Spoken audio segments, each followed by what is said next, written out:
हिंदू धर्मामध्ये मुहूर्ताला विशेष असं महत्त्व दिलं जातं. कारण आपला हिंदू सनातन धर्म आहे, तो शास्त्राप्रमाणे चालणारा आहे. शास्त्रामध्ये प्रत्येक गोष्टीला मुहूर्त दिलेला आहे. मग ते बारसा आहे, मुंज आहे, गृहप्रवेश आहे, वास्तुशांती आहे, विवाह आहे किंवा एखाद्या दुकानाचं उद्घाटन करायचं असेल, तर आपल्या आयुष्यात येणाऱ्या प्रत्येक घटनांना काही मुहूर्त दिलेले असतात.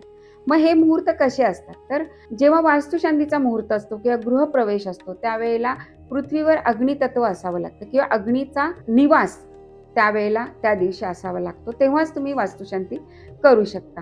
आता बारशाच्या मुहूर्ताला जर शास्त्रात काय सांगितले, जर मुलाचा 12व्या दिवशी आणि मुलीचा 13व्या दिवशी जर बारसं केलं, तर याला मुहूर्त बघायची गरज नसते. तसं मुंजीचं पण आहे, की 8व्या वर्षापर्यंत मुंज केली तर गुरुबळ बघायची गरज नसते. पण त्याच्यानंतर जर करायचं असेल, तर गुरुबळ हे बघितलं जातं.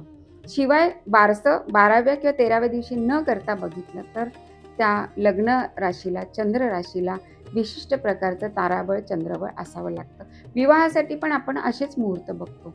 आता एखाद्या दुकानासाठी जर मुहूर्त बघायचं असेल, तर तुमचं प्रोडक्ट काय आहे ते बघितलं जातं. ते रोज चालणारं जर प्रोडक्ट असेल, तर ते चरलग्नावर मुहूर्त त्याचा काढला जातो आणि जो त्याचा मालक आहे त्याच्या चंद्र राशीला, त्याच्या लग्न राशीला गुरुबळ, चंद्रबळ आणि ताराबळ बघण्याची आपल्या शास्त्रामध्ये प्रथा आहे. अनेक प्रकारचे मुहूर्त आपण काढतो, की 7व्या महिन्यामध्ये ओटी भरण्याचा मुहूर्त सुद्धा असतो.